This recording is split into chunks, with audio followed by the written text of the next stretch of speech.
We're pleased to be joined by Alexander Goodfried. He is the grandson of Rabbi Alexander Goode, of course, one of the four chaplains who gave his life essentially when the Dorchester was hit by a German U-boat back in World War II and sank. Of course, Rabbi Goode and the other chaplains giving their life jackets and essentially giving their lives to help other folks who are on that boat. So, Alex, thank you so much for spending some time with us. We do appreciate it. Let me start with, obviously, you did not know your grandfather in person. You're far too young. But talk about how you learned of what he did that day on that boat back during World War II.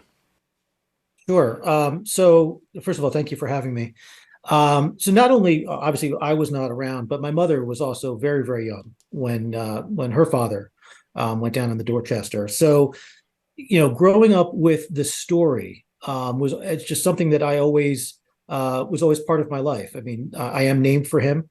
And especially when my mother's mother, Rabbi Goode's widow, was still alive, there was always a lot of natural family comparisons in terms of some of our personality traits, appearances, etc. So, I was always very aware of who I was named after and the role that person played for my family.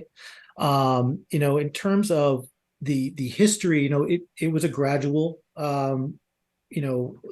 learning. And there are certain historical context that certainly as a younger child you don't fully appreciate. You might understand the death of someone, but not the greater purpose for which it served. And then certainly as I've gotten older, the meaning of the death and the meaning that it's taken on, both in terms of in the moment as well as the decades since. I have it's a story that continues to have new relevance and new meaning, both for myself and for others I speak with. Can you remember what that moment was like, what you thought when you really kind of put the pieces together about the selflessness he showed? It was about when I was a teenager and my mother started to get more active in talking about the story. There was a period of my life when I was younger, my mother was younger, and that she was more reluctant to talk about it. It was too painful of a family history for her, but I think she grew more comfortable speaking about it and conveying the message of the act to different groups, whether they were school groups, whether they were religious groups, whether they were veterans groups, etc. And I think, watching her mature and be able to tell that story to different audiences conveyed a lot of those same messages to myself. Unfortunately, I lost her in my mother in 1999, and sort of that mantle in terms of being the family spokesperson and conveying that message has transferred over to myself. And it's something I don't take lightly. And I try and convey, the sincere appreciation to whatever group I speak with. And, I'm always very honored to be a very, very small part of the different ceremonies that occur around the country to memorialize the Four Chaplains. Sure. What goes through your mind personally when you think about that day and what he did? Well, it's a few different things. I often question myself, if placed in that same situation, would I have the strength to make that same level of sacrifice? That I think that's something that is only natural. I mean, I feel blessed that I've never been faced with those kind of life choices. But it's to volunteer to put yourself in harm's way was a first step. To secondly, to do so as chaplains, they didn't carry firearms, they weren't necessarily going to be shooting back at an enemy, but they were still alongside the soldiers who were enlisted, and to put yourself in that harm's way without the ability to necessarily defend yourself was another layer. But in terms of the other context is that it's not unique. I think that same level of commitment and of sacrifice can be seen in different examples every day. And you hear stories of people who put themselves either in harm's way or sacrifice in order to save others. And we there's a lot of division in this country and a lot of division in this world. That's not a new circumstance, and certainly if you watch the news today, you see stories about these things. But what strikes me is the commonality that these men had in that moment, and in the moments leading up to it. And I think the true beauty of that is the message that can be carried forward is that what we share as different people in this country and on this earth is stronger than what divides us.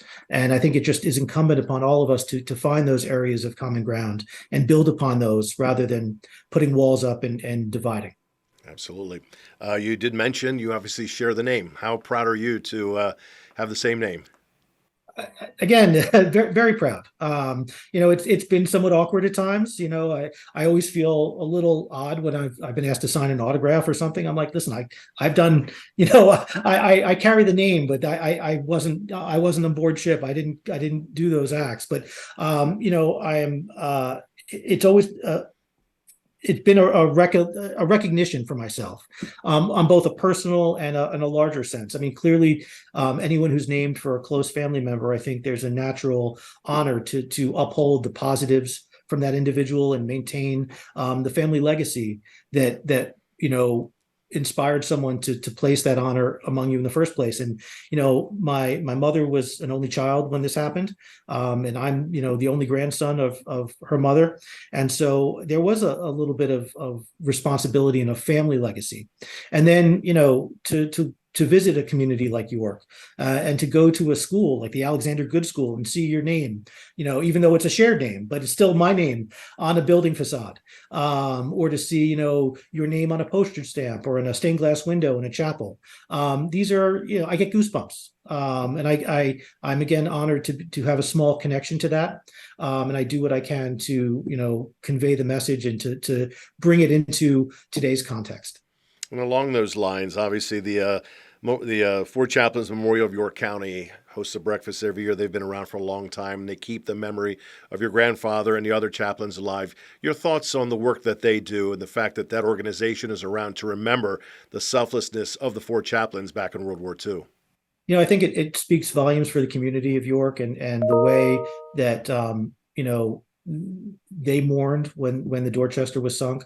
And, the importance of conveying the message and to, fostering, especially because they do so much work with students and scholarships, et cetera.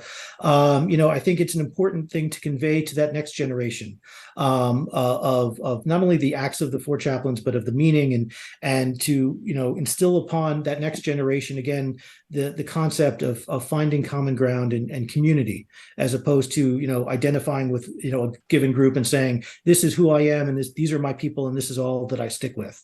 I think reaching across that aisle, reaching across the neighborhood, are core things that make our country fantastic and establish the patchwork that America is.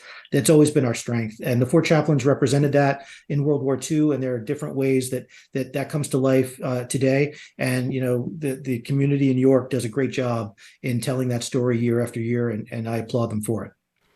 And finally, you have your own children. How do you, or what have you done to talk to them about it, and how do you entice them to keep your grandfather's memory alive with spreading word of what he did all those years ago? It's interesting. When when I was growing up as a young child, it was always something that I lived with. My grandmother was still alive, for many years, and I saw my mother, and there were a lot of people that we interacted with that had firsthand memory of my grandfather when he was alive. That's not the case for my kids. So the story that they've also grown up with, but it's a different dynamic. It's not, my grandmother passed away when my daughters were very young. They have hazy recollection of her, but they don't have that firsthand strength recollection. And so what I've tried to do is inform them of their family heritage and share with them, how it is being commemorated. Obviously, February is always an interesting time of year for my family. But we'll go to different places. We've gone to the National Cathedral in Washington, D.C. We've gone to West Point, seeing the different memorials. This past February, I brought my older daughter with me to a ceremony in Philadelphia. And I'm starting as my children are now at an age, they're both in college. They're able to better appreciate sort of the meaning and the context of the story, as opposed to being just a piece of our family history, a little bit more about the larger significance that the story played at that time and the continued role that message can convey today. So, how they ultimately take up that mantle will be up to them. I try and give them an awareness of their heritage and where it fits into the grand scheme of things. I hope I instill upon them the same strength and values that I got from my parents. And I certainly think that they would be worthy successors to continue to speak about the Four Chaplains. And I think it's up to them and the next generation to really make sure that message is retold year after year. Very well said. I do have one final question for you. Folks who know Alexander Goode through the Four Chaplains and through the story of what happened in Dorchester is one thing. What do you want people to know about him that they may not know that's important for folks to know about Rabbi Goode? I think the end of the day, these were humans, right? These were men. I think they had egos. They were patriots. They were not, they didn't enter into this knowing that this was, what happened would be the end result. They were going to, they saw a cause that was greater than themselves, and they decided to be active and to participate in it. And they collectively, wanted to contribute in using their unique abilities and talents. My grandfather was a tremendous patriot and he was born in this country and always had tremendous love for this country. My grandmother used to tell a story that when my grandfather was younger, was when they originally interned the unknown soldier in Arlington Cemetery, and he lived in Washington D.C. at that time and followed the procession through his neighborhood until it reached Arlington Memorial Cemetery. I think that level of patriotism and of service is something that I would like people to know about my grandfather. Well said. Alexander Goode, we thank you for sharing your thoughts and your memories of your grandfather, of course, one of the Four Chaplains who perished when the Dorchester was sunk during World War II. We appreciate your time and your insight with all this. Thanks so much. Thank you so much.